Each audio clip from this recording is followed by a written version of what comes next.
and sharing some awesomeness with us.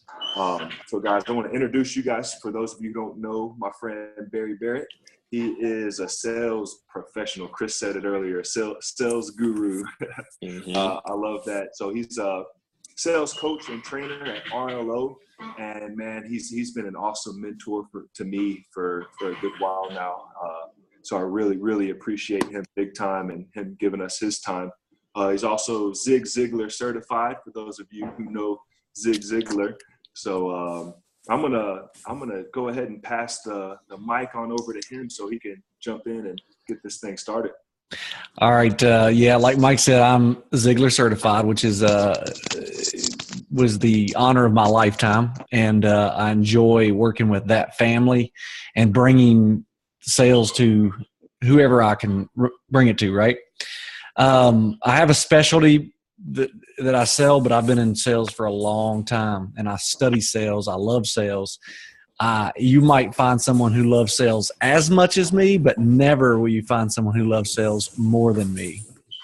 And I think sales is not something you do to someone. It's what you do for someone, because sales is really misunderstood by a lot of people. And I think it's really important to understand what sales is actually, right? So we need to know what sales is first, and I'll bring that by telling you what sales is not. Sales is not selling something to someone that doesn't need it or want it. They must need it, they must want it, and they must be able to afford it. If you break any of those three rules, I believe that you are not a salesperson, you are a con artist, right? So we do not con people into stuff, because if they can't afford it, we quite literally just need to help them another way. Because if you can really just get that honor into your heart, then sales will come your way quite naturally, because you'll get a lot of referrals and things like that. So what I want to do is just set that up. Sales is a transference of feelings. If I can help someone feel what I feel about my product or service, then they will buy if they want it, need it, and can afford it, bar none, right? And so that's what we must do. And we have to do this. And I've been talking to Mike about qualification. Qualifying a customer is one of the most important things you can do for you and them. So to qualify a customer, you have to ask them a series of questions. The only thing that I teach is question-based selling. One of the things that I try to bring is the quality of your questions will determine the future that you experience. So if you think about it, the quality of your questions will determine the future that you experience. If you are married and you ask your spouse better questions, you'll get a better spouse. If you have kids and you ask your kids better questions, you'll get better kids. Employees, employers, coaches, students, those types of people. If you ask them great questions, you'll get great answers.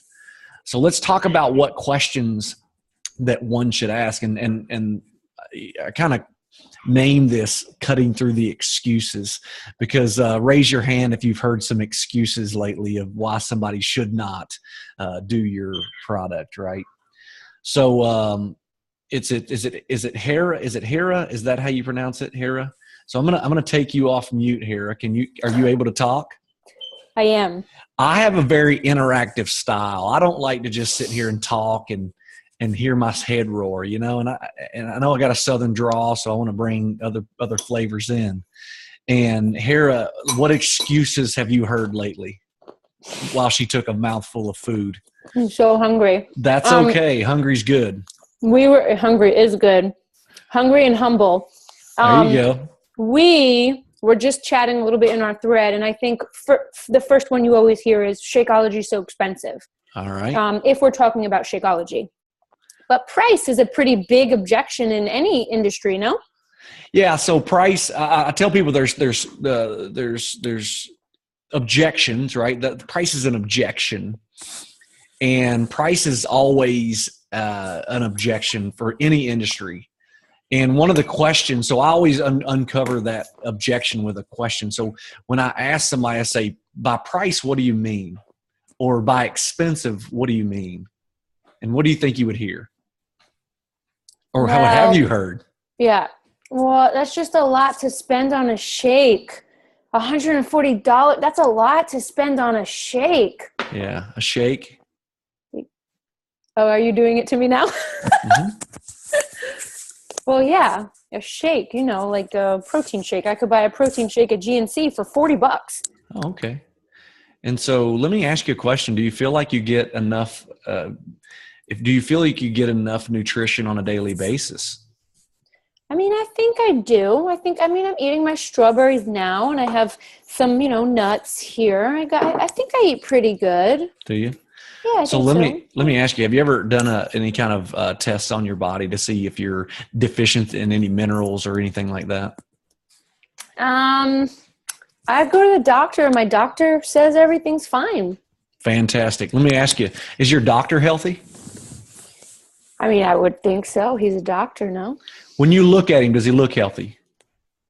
He looks all right. I mean, he's a little, maybe a little overweight, but he looks good. I know he works out. It's funny, Herza, that 60%, or actually it's more than that, 74% of men in America are overweight. 64% of women are overweight, okay? And let me tell you, when they study the doctors, would it surprise you to know that they are no different than the average population? I mean, I probably, this makes sense. So let me ask you this. Wouldn't you rather get your information from someone who's actually healthy and lives what they say they live? Or do you want to get it from someone who doesn't really believe what they preach? Yeah, I want to get it from somebody healthy. Yeah. I figured you might say that. So I'm tired of taking, I don't know about you, but I'm really tired of taking health advice from overweight doctors. Okay. So when you say that Shakeology is expensive, let me tell you what I believe is expensive. The fact that heart disease is the number one killer of Americans. And the second fact that heart disease is almost 100% preventable. How do you prevent it? Like tell me more. So heart disease is preventable by what you put into your mouth. And I believe that you make a choice to die of heart disease. You make a choice to be overweight. Do you know how I know you make a choice? How? Because I've never accidentally eaten anything. Have you? No, this is true. So every time you put something in your mouth, you're making a decision. You're making a decision every time you put something in your mouth. You're either making a decision to die early or prolong that death. Does that make sense? It does. I got 3 words of encouragement for you. You're gonna die. Do something about it. Gary So let me ask you. Yeah. So let me ask you this. $140 is expensive. How many pops a month do you drink? I cut out soda. Completely? So, yes, I did. I don't drink soda. Yeah. Like again, I eat really healthy. What else do you buy that you don't need in a month? I mean, I try and budget. I'm on a one income household, and I really try and budget everything. So I don't feel like I spend any extra. I have no wiggle room. So let me ask you this. Would you let me take a look at your budget? I guess so, if you want to. I mean, that's some personal information. You know what's really personal? Tell me.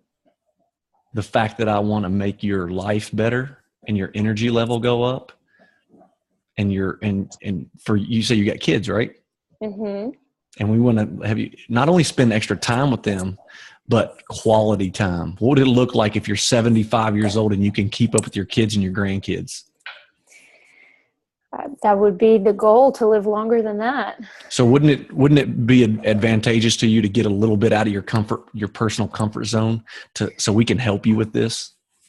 You are just relentless, and you're not going to give up until I buy this shake, are you? Let me ask you, it's not about the shake. Let me ask you this. Are you serious about being healthy, or are you not? I definitely am. I mean, again, I eat healthy. Understand. Let me ask you this. do you see where the Shakeology will help you, or don't you? I think it would be beneficial for sure. Like, I hear really good things about it. What have you heard about it? That people reduce cravings, they're losing weight, they feel, like more energy and everything. I think I eat pretty good. I mean, I guess I'm not really sure if it would work for me. Why? I don't know. You don't know? I'm out of answers. I know you are. It's because when you're asking questions, like, you can feel it, right? And you were being really good. She was killing it. I was giving it to you. But let me ask you this. Are you willing to go that far with people? Oh, I am. I know. That's why I chose you, because I know everybody you're else. It's always everybody else, isn't it? Totally, of course. Something that you did say though, I can't think of it now, but there was something that you said, and I was like, yes, before you even started with me. But it's the questioning model. The quality of your questions will determine the future experience. Well, that too. That to me, I recognize also from Tony Robbins, has that ingrained in my brain. But there was something you said. I'll think of it later, and I'll type it in the chat. But I have a lot of people fill out a form, and then I will dig with questions, but you definitely took it to a whole nother level. So I was taking notes as you were asking. Sure. That was good. I mean, I see no hesitation from you. It was just that you really wanted to help people. There was something you said where if you served them, even if they were sending other people to you and getting referrals and all that, if they can't afford it. service. If they can't afford it, and you try to sell something that they can't afford, then that's really it's really being a shyster. Like, you're taking advantage of them. So if you really can't afford a shake, and there are instances where people can't afford that. Does that make sense? Let me tell you what they can afford. And I tell this story all the time. I bought chicken. Baked chicken, sweet potatoes, and asparagus for my family of 4. They're behind me. $2 a plate. Stop telling me that you can't afford healthy food.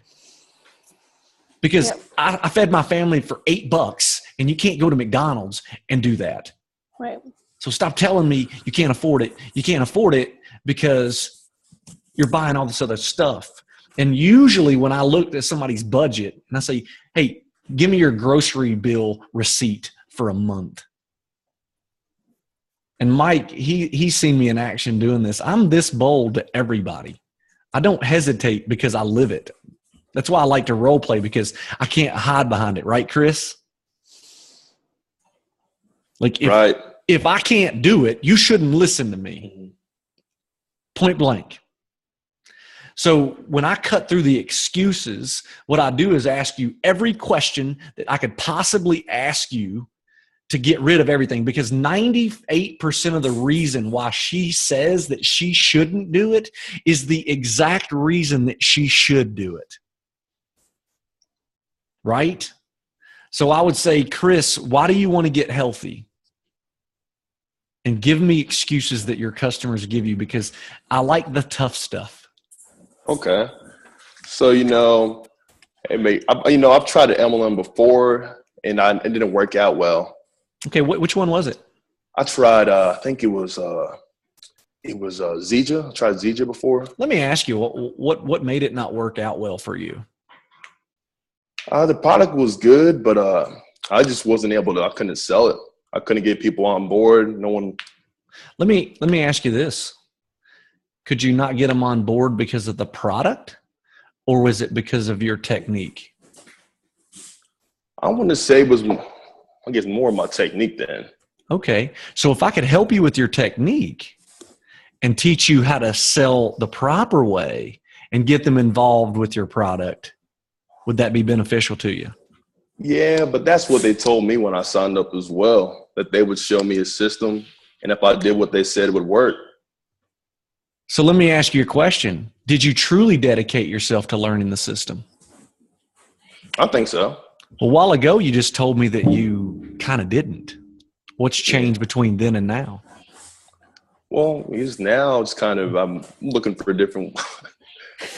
You're walking me down the path. I'm trying to ignore it.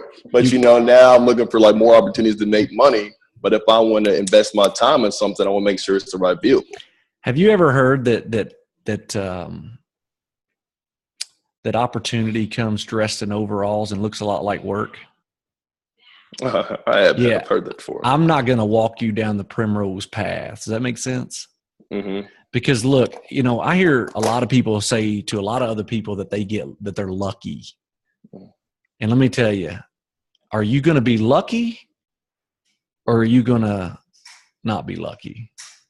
I'm going to be lucky, but I understand, but like, I know if someone like you has good sales skills, but what about me? I can't get people to follow me like that. I don't have your skills. Let me ask you this, Chris. Do you think that I came out of my mother's womb saying, hey, let me ask you a question and closing skills?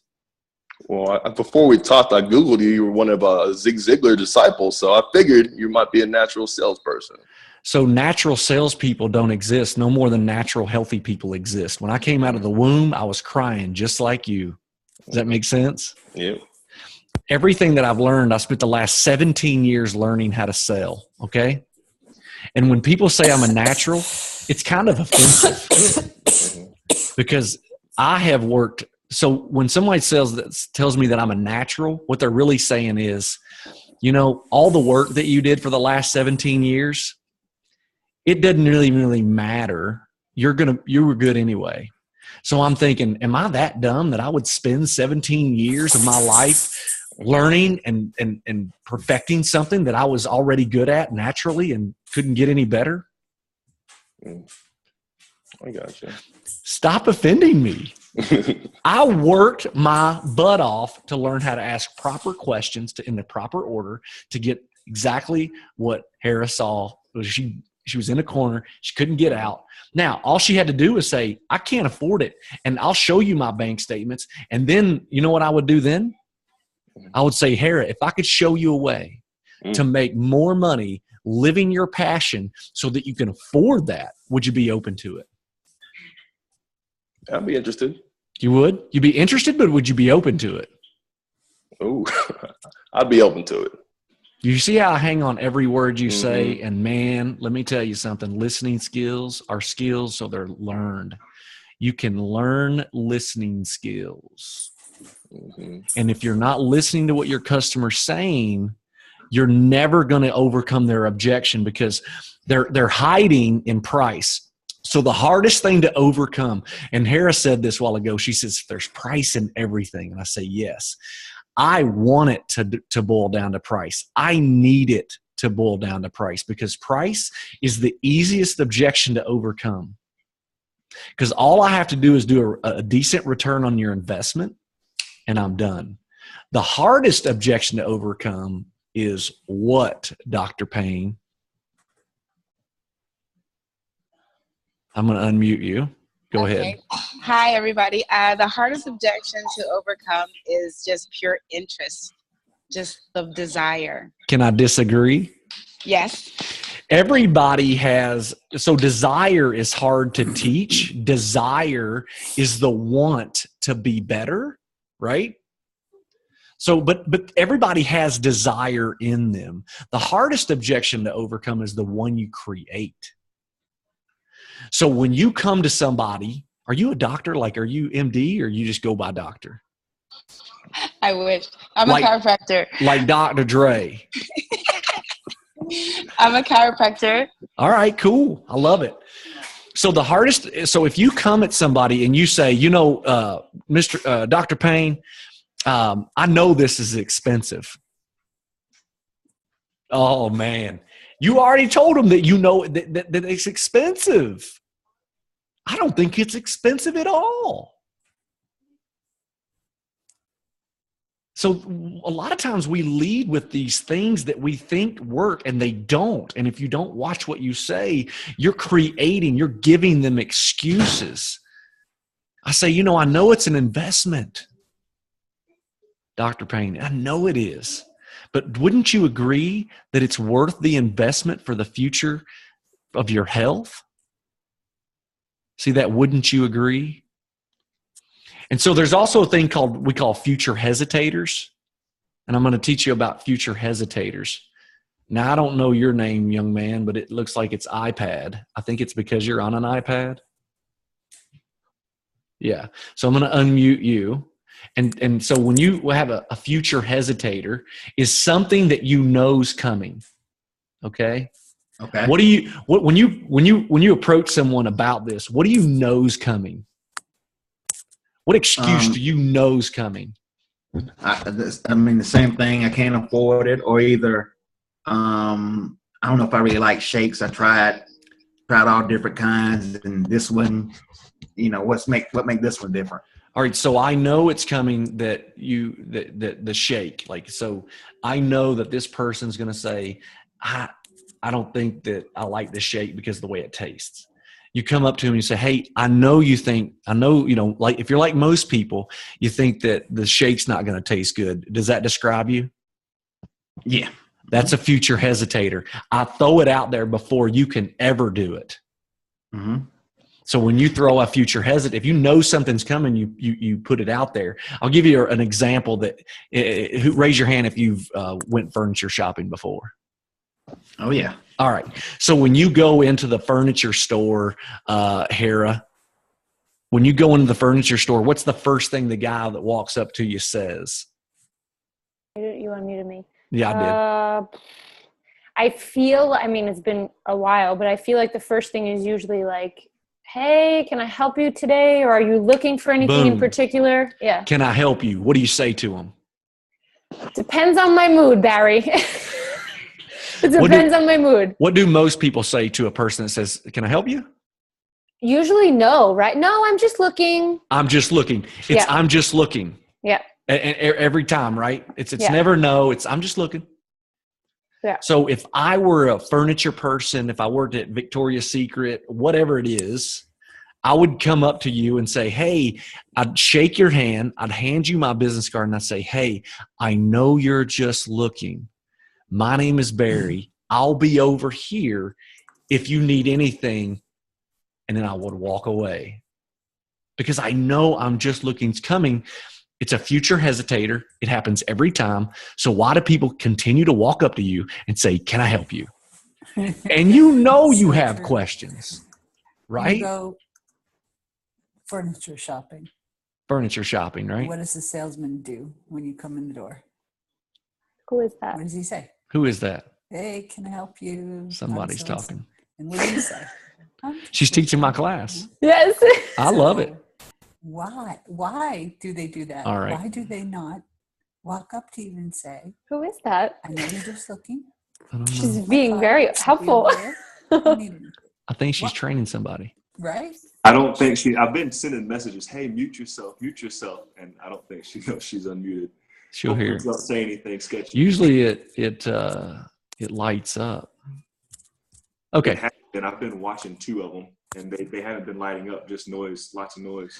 Okay. So if you keep getting an objection, a lot of times it's your presentation. So how many of you, by show of hands, have a presentation that you use every time consistently? Dr. Payne. So do you have this presentation written out on paper on purpose? Well, it's not written out anymore because I know it by heart. But when I first started, yes. Okay, so you wrote it out. Is it the best it could be, do you think? No. So good answer. So if you were going to come up to me and approach me, how would you approach me? Are you a stranger? Are you a patient? Or are you a friend on Facebook? You figure it out. You tell me what I am. I'll tell you what, let's do it this way. You give the scenario. I'll show you how I'd approach you. Deal? Okay. It puts the onus on me. Okay. All right. So you're an overweight truck driver and you need a physical and your blood pressure is crazy high. And I've asked you, what are you doing about it? What are you eating? Have you started exercising? Okay. I want you to stop. Okay. Okay. So here you're an overweight truck driver, which you're the opposite of that. And so you come in and so you're telling me all this stuff. Is that what's happening? Right. You have Right. high blood pressure, and now the doctor, I'm asking, like, what are you doing? Because I want to suggest changes you should make, including. Okay. Before you ever get there, here's where you have to go. Ready? Okay. Mm-hmm. You have to say, listen, Bubba, whatever. And I'm Southern, so that sounds really good coming from me, right? Okay. Listen, Bubba, let me ask you, if you don't change, what's going to happen? Well, if I don't change, I guess I'm going to stay on a lot of medicine. No, how old are you now? I'm 56. If you don't change, what's going to happen? Well, I guess I'm going to probably die, but we're all going to die. What age do you want to die? Well, my dad died at 70. I don't want to die, but if I'm going to die, as long as I'm happy, it could be tomorrow. Let me ask you this. Are you happy right now? Well, I own my own truck. I own my own house. My kids are grown. And yeah, I paid all my bills. So I didn't ask that. I said, are you happy right now? If you give me my physical card, I'll be real happy. What kind of physical card? What are you looking for? What do you want? Well, I have to have this car to drive. You're saying my blood pressure's high. You're not letting me drive. I need this card. You're interfering with my livelihood. So let me ask you, am I interfering with your livelihood or is your blood pressure? Well, it's that D word, blood pressure. If you were in my shoes, would you give yourself the D card, knowing that if I gave you the wrong card and you go out and something happens to you physically and you wreck and you kill people, it's coming back on me. Would you give it to you? Well, I would give it to me because I know I'm going to go and I'm going to take my medicine and I'm going to go to the doctor tomorrow and I'm going to eat lettuce every day. Let me ask you, why haven't you done that so far?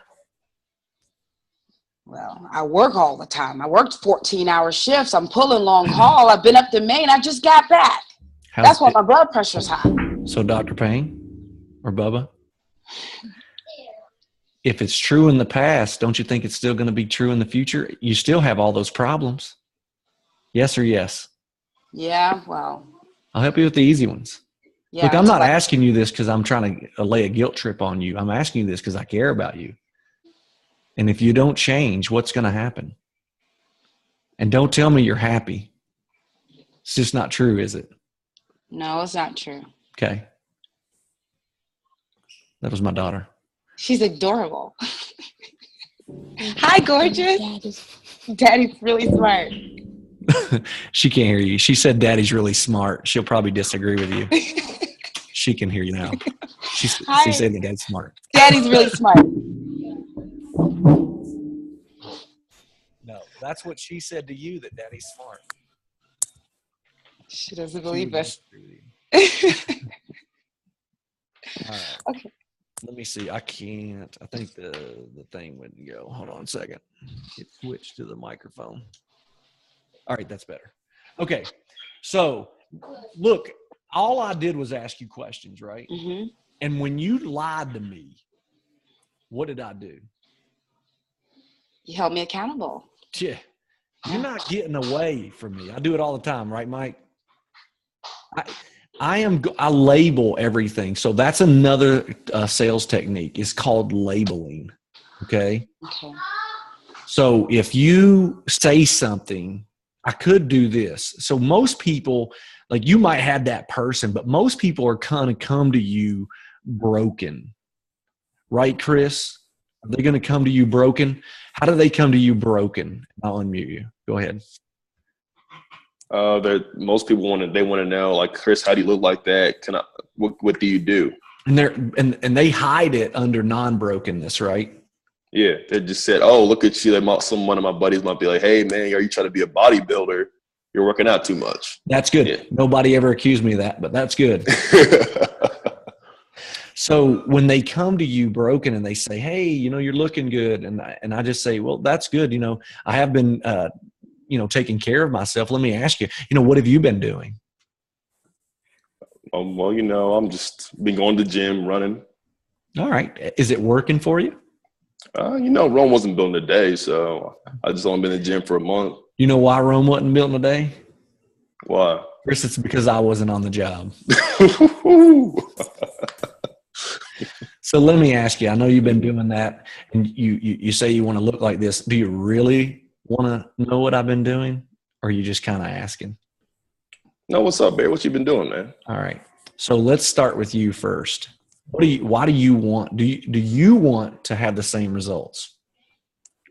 I mean, I haven't seen you in a while. You look pretty good. You seem happy and healthy. Yeah, why not? Well, I appreciate that. So would you really want to put in the hard work that it's going to take? Oh, I mean, it depends. I want to hear it first. I don't want to commit to something and not be able to do it. You don't want to commit to something and not be able to do it. So really what I'm hearing you say is you're afraid that if you commit to it, you're not going to be able to complete it. I just want to make sure it's realistic. That's all. What you're doing is real. And then I can do it too. Cause everyone's different. Tell me why you believe that. We all have different genes. Some people are naturally skinnier. Some people are naturally bigger. Some people are naturally more. Let me ask you, Chris, if I put you on a deserted island and the only thing you had to eat was fruits and vegetables, what do you think would happen? I'll be starving, but I'll be skinny. So when people say that everybody's different and all the genes are different, yeah, you're kind of right. But if I put you on a deserted island and the only thing you had to eat was fruits and vegetables, you'd lose weight, wouldn't you? So the problem with most people, Chris, is they give me a lot of excuses and they really say stuff that they've heard a lot of people say. And really, what the truth is you weigh and look exactly the way you should by what you're feeding your body. Mm-hmm. Have you ever heard anybody say that? Yeah, I've seen that before. So when you talk about commitment, and what I really hear you saying is that you are afraid to have to commit, and what you're really afraid of is that you will have to sacrifice. Yes? In a sense, yes. Do you see it? What do you mean by in a sense?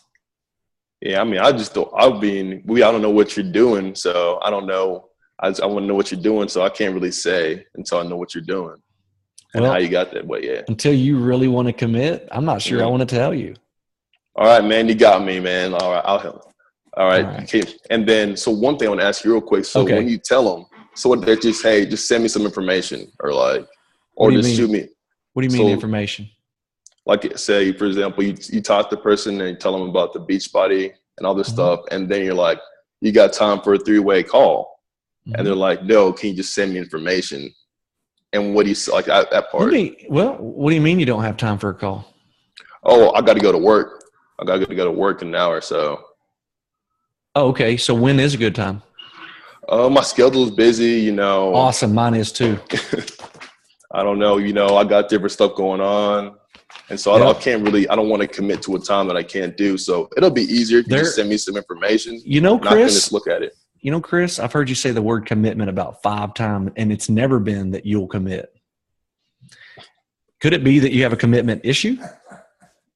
Well, I'm single, so that might be why, but listen, I'm not casting judgment, but you've said it, not me, right? Mm-hmm. So how many times are you going to say commit without committing? All right. So every time he says something, I label it. Don't I? Have you heard it? I said, it sounds to me like, and when someone gives me an excuse, I ask them the question about the excuse they just gave. Right? The 98% of the time, the reason you give me that you shouldn't do it is exactly the reason you should. You don't have a day planner? Are you kidding me? I'm busy too. When's good for you? But here's the thing. If you'll start using these questions, they will commit. The reason that and this happens to me every time I start training, and you guys are really, and gals are really good at role play. I love it because you're getting a lot of excuses. And let me tell you why. Because you haven't honed your sales skills, not really. And so when you come at somebody, the first thing that you did a while ago is start telling me your presentation, right? Do you notice that I always talk about you first? Every time I put the spotlight on you, not me, because I want you to think about your you got Rihanna on the phone. She looks like a Star Wars fan. Are you a Star Wars fan? Yes or no? Thumbs up or thumbs down? No? Because it's Raya. Raya. Yes. Oh, sorry. What did I call you? Rihanna. Rihanna. Whatever. Raya. What's your favorite movie? She might be with a roommate sleeping All in right. her room. She's in Spain. Mike, give me your favorite movie. Go. You're muted. Hold on. I got you. There you Go. go. My favorite movie is Step Brothers. Yeah, I've never seen that. Let's go with Rocky. There we go. Rocky. All right. You see how, Dr. Payne, you see how I just lead that conversation away from where I wanted to go? Rocky. The problem with most of us is that we think we're the hero of the story. We are not. Like right now, I am not the hero of the story, right? You guys are all better looking than me. I wouldn't be a good hero. I'm just not the hero. So when I am talking to you and teaching, you are the hero of the story. So if we're Rocky here, then you're Rocky and I'm Mickey. I like being Mick, you know? So I'm the guide of the story. All right? And so the guide gives you the tools and the wisdom to be able to overcome and beat. We'll make it the Russian this time. Because Apollo really wasn't a villain. Apollo was a good dude. And so the Russian was a villain. And the guide was in that movie was not, well, and he wasn't even, it was Apollo's trainer, actually, right? But in Rocky 2, it was Mickey. I like to be Mickey. And so he overcame or lost. It was the Rocky 1 he lost, but Rocky 2 he won. And so what you're doing when you're coaching, when I was asking you questions, now I got really poignant in the beginning. I'm going to be real lighthearted because you guys are coming. To me, I'm thinking it's the third or fourth call for the third or fourth time I've talked to you, and so like now I'm like, look, no more excuses. So I cut through all the niceties. Okay. The second, third time I talk to you, I'm really nice, right, Mike? And then I get real like, either you're going to do it at this point or you're not. And I'm not going to waste my time with you. I'm just not. Because there's other people who need a guide. And if you're going to be, if you're going to be not Rocky, I'm not working with you. So that's why the first questions is always about the person. If they make it about me, I say, nope, not about me. What about you? So he says, I like the way you look. I'm like, I'm glad you do. Do you really want to know why I look this way? Or are you just whatever? Well, man, I really want to know. Well, if I could show you a way to look this way, would you be on board? Well, I don't really want to commit. What do you mean you want to commit? That doesn't even make sense to me. Otherwise, you just watch TV and like the way they look too. Hey, shoot, buy the, Beachbody on demand, $99, and you can watch good looking people all day long. What do you want from me? So when you start to go down that path of seeing what they really want out of it, you got to get to their pain point. You've heard that before, right? So how do you get to someone's pain point, Amanda? I'll unmute you. I got it. Go ahead. How do you get somebody's pain point? You ask them a lot of questions. Like what questions, though? You have to ask. Hold on. I'm on the call. Hold on. What type of questions? Yeah. We have to ask them personal questions about like what. So one of the easiest questions to do is this one. Write this down. If you hit all your physical goals, if you hit all your health goals, what would that do for you?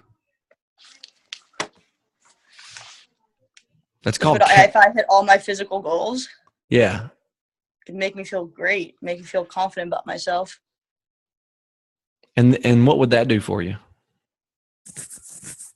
It would probably make me, I don't know, it'd probably make me more outspoken. I'd probably talk more, feel confident, feel secure about everything. Is being outspoken something you would like to be able to achieve?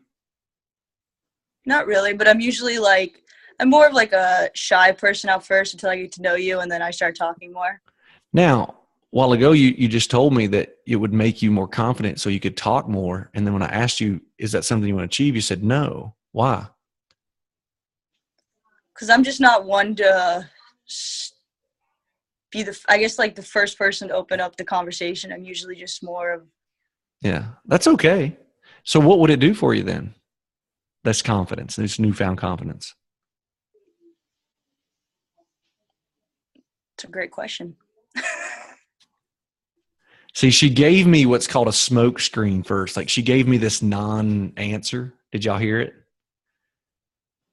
And then and then I asked her another follow-up question about it. And okay, so you want to be able to talk more? Because she did say that, did she not? Yeah. And I'm like, wait a minute. This is incongruent. It's not adding up. And see, the problem with most salespeople is they never stop to address the incongruency in an answer. They never stop to ask a follow-up question about what they just said, because nobody says stuff that's not important to them. So either deep down, she really does want to learn how to become more like outspoken and not be like me. I'm a high I. Anybody do the DISC test? The DISC test, DISC. Anybody not know what I'm talking about? No, what is that? Oh, it's the best test ever. A D is a driver, someone who's just like, I think Kara's a D. Like, she's the one that, right, Mike? She's a high D, 100%. Yeah, okay, good. So I have somebody was telling me I have Tony Robbins' profile when they did the DISC testing, that I'm very high D and high C or high I. High I. Both. A DI. You're like me. You're the same as me, by the way. You're both high? Yeah. It's on 100. It's a scale of 100, and I'm 99 on both. It's so intense. Yeah. Well, there's an adaptive style. There's an adaptive style and a natural style. My natural is 99 on both. Well, my adaptive right now, my D drops dramatically because you don't feel like I'm like coming at you, right? No, not at all. A while ago when I was asking you questions, my D went up. But right now I'm like, oh, my I's still up here, but my D's down here. Because I know if I'm like this all the time, you guys will be like, whoa, this dude is crazy. And then I feel like you're balancing it really well. And it was one of the notes that I took because Raya had said, do people get defensive?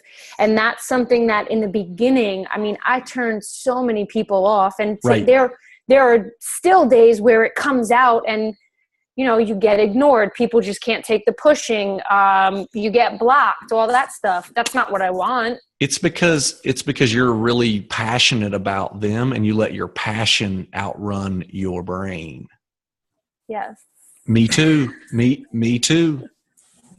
Disarm me, Barry. Did you see I did that? Yes. Me too.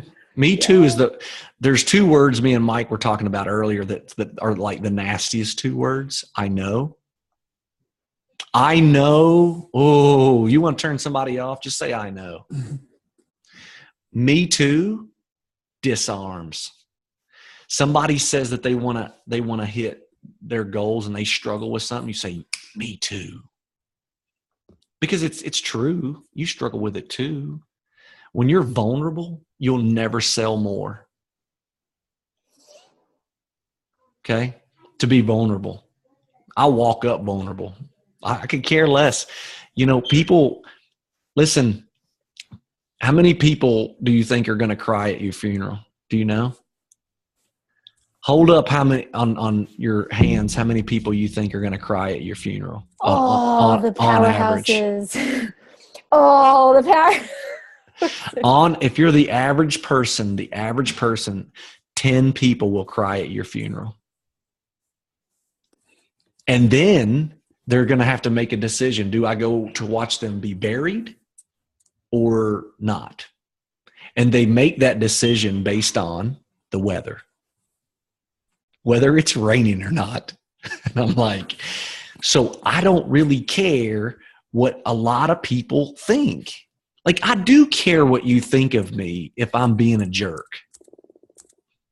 But if I'm doing motivation and I'm motivating you and I'm doing my best and living my passion, I do not care that you don't like me, because that makes you a bad person, not me. And so me too is humble. It's humility. And you probably have, Hera, if you're like me, you had or have a problem with humility because it feels wrong to us, right? Like, doesn't humility feel like, man? But once I flip this switch, humility is never humiliation. And I thought, I'm okay with being humble now. I think weakness, anything that is labeled as weak to me, right. I don't like it. And there's nothing more strong than to be humble. There's nothing more powerful than to be vulnerable. The biggest, strongest dude that stands in front of the room when he cries, never stronger. So why do we hear, real men don't cry? I was in the Marines and I watched real men cry all the time. Big, like 6'5", 240-pound Marines cried like little babies when they seen their little girl when they came home from overseas after 6 months. Real men don't cry my tail. These dudes could snap your neck, you know what I mean? Crying. And that's good. So when you go up to somebody and you say, me too, that's why I love the stories. Like, and storytelling is selling, by the way. So anytime I talk to somebody about the group, like whether they or not they should be on the icon group, I say this. I say 2 stories. Ready? Ready to hear my 2 stories I tell? Got this dude on there with 620 pounds. He lost 280 pounds. If that guy can do it, what's my excuse?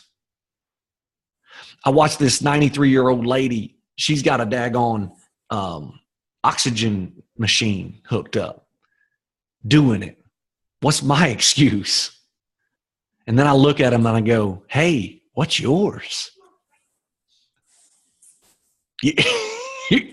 You ain't got it as bad as neither one of those two. See, Mike, I love to watch him and see how beast mode he might be. But like he's not the one that really motivates me. It's those two. Right? Because I can look at Mike and be like, well, I ain't 28 or 27, how it is. I'm not 6'5". I don't have that beautiful, hair that he has. I got better looking face than you, Mike, but your hair, you got me. So I'm not going to try to be like Mike. I'm going to be me. But I'm going to tell you, I ain't 93 and I ain't 620 pounds. So I don't really have an excuse when it comes to that. Now, Mike might make me the excuse. He's like, well, Barry can do it. I can do it. So that's what you do. You come with vulnerability. And you start to ask those questions and you say, hey, listen, if you do nothing, that's one of the best things. It's called the takeaway close, by the way. If you do nothing, what's going to happen? And just let them squirm. Because Amanda, I'll take you off mute. When I asked you that, weren't you squirming? Yeah, I had no idea what to say. And you knew it was just role play. Like, yeah. Like, I'm already a Beachbody coach. What's this dude's problem? Not that much, but yeah, I kind of was like, I don't know what to say now. You Probably off because guard there. they don't either. Because 98% of the time, people are walking around on autopilot. And when you ask a question, it forces them to think. So let's do a test. You ready? Okay. Even Raya or Rihanna, whatever, Raya, even Raya, right? So when I sit here and I say, what's really, I say any number of statements.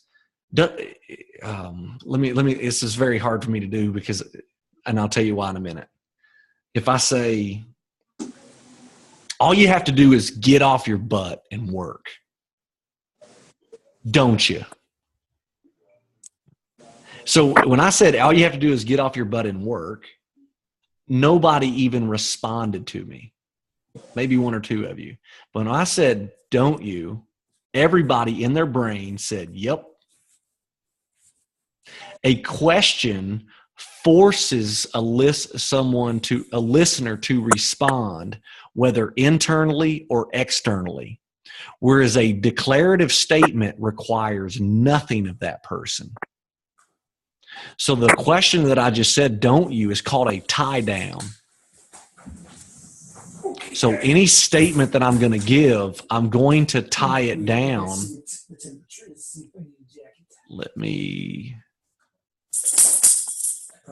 Everybody mute yourself. Hey, Barry, we got about 7 minutes before we need to jump on Icon Coach Call. All right. Always tie down your statements, but try to ask only questions and learn. Really dedicate yourself to the trade of selling. I know you think I was born as a salesperson, just like the people that you talk to think you were born with abs. And it just ain't true. And if I said, man, you're just a natural, you'd be like, what? I spent 70,000 hours in the gym. And you're like, you're just a natural. And I say, I spent 70,000 hours learning how to do this stuff. Shoot, I've taught it probably 15,000 hours. So when you see Tony Robbins, that dude has practiced his trade. Sure, I have a gift for it. But like any gift, almost any good gift, assembly is required. I believe that every gift that someone's born with should come with a disclaimer says, assembly is required. Deal? Any questions, comments, or rude remarks? She's like, don't call me Rihanna no more. Maybe you like, I don't know.